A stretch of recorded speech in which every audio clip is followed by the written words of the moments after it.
Hello guys, and welcome back to my video. So in today's topic we are going to be looking at Thanksgiving or Harvest Home.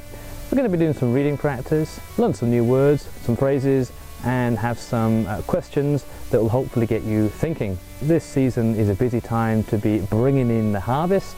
At the moment we have lots of olives that need bringing in, so it's going to be a busy time ahead. So without further ado, let's begin.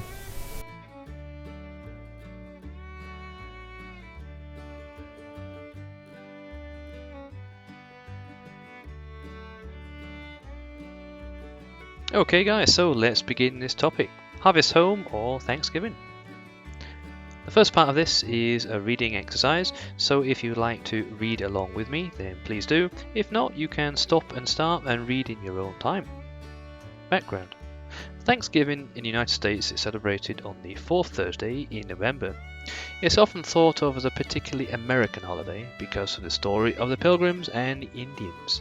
You will find, however, as you go through this book, that most cultures, religions, and countries have some kind of holiday that involves giving thanks. Many of them are associated with harvest time. Some of them are still celebrated as separate holidays. Some of them provide background for the United States Thanksgiving. In ancient times, the Hebrews had a feast at which they gave thanks to God for their harvest. It was called Sukkot, and Jews still celebrate it today. The ancient Greeks had a harvest festival in the honor of Demeter, the goddess of harvest, and they brought gifts of honey, fruit, and grain to her shrines. The Romans honored Ceres, the goddess who protected the crops, and they called the festival the Cerilia, and that is where the word cereal is derived. For hundreds of years, the Chinese have celebrated a festival for the harvest moon, and the brightest moon of the year shines on the 15th day of the 8th month of the Chinese lunar calendar. The festival is called the Mid-Autumn Festival. The Vietnamese call this festival Tet Trung Thu. Koreans celebrate it as Chuseok. People in southern India celebrate at least two harvest festivals, Onam in the fall and Pongal in midwinter. Onam is a harvest festival associated with the legendary King Mahabali. Pongal is a celebration of the rice harvest, the biggest festival of the year. In England, the Thanksgiving celebration was called Harvest Home, and it took place when the last field was harvested and the crops were brought safely to the barns. Thanksgiving has also been celebrated in Canada. For a long time, it was probably began many years before the Pilgrims landed in America. So when the Pilgrims did land in their new home on December 21st, 1620, they already knew about ceremonies of Thanksgiving. They had of course come from England and were familiar with the custom of giving thanks after the harvest. So 1 year later, after a year of terrible hardship and frighteningly little success, Governor William Bradford proclaimed the first day of Thanksgiving in the Plymouth colony.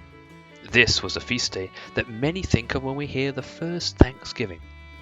It was the one who shared with the Indians and who helped the Pilgrims and introduced them to the native foods and strange farming practices of the New World. For many years, Thanksgiving was primarily a New England holiday. It was celebrated on different days in different states. A woman named Sarah Josepha Hale was the first to suggest that it should be celebrated nationwide. She campaigned for 20 years and finally brought the idea to the attention of President Abraham Lincoln in 1864. Lincoln issued a proclamation declaring the last Thursday in November to be Thanksgiving Day. Thanksgiving has changed its date several times since Lincoln's era, but its message each year is the same. We give thanks each in our own way for all the good things we have. When times are good, everybody celebrates. During hard times, it's customary for the more fortunate to help those who do not have as much. Okay, think and speak. If you can, try to provide a detailed answer for each of these questions. Does your society give thanks to God for the harvest time? If so, how? And if not, why not? How can we better appreciate farmers and our food? When was the last time you gave food to somebody in need? Does your community have food banks, places for poor people to eat for free? If you have a garden, what was your biggest harvest this year? If you don't have a garden, would you like one and grow your own food?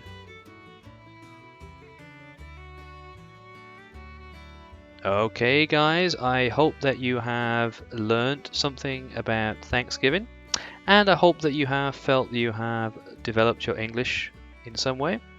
So, if you would like to have a call with me and further develop your English, you're very welcome to schedule that. So, I'll see you next time. Bye for now.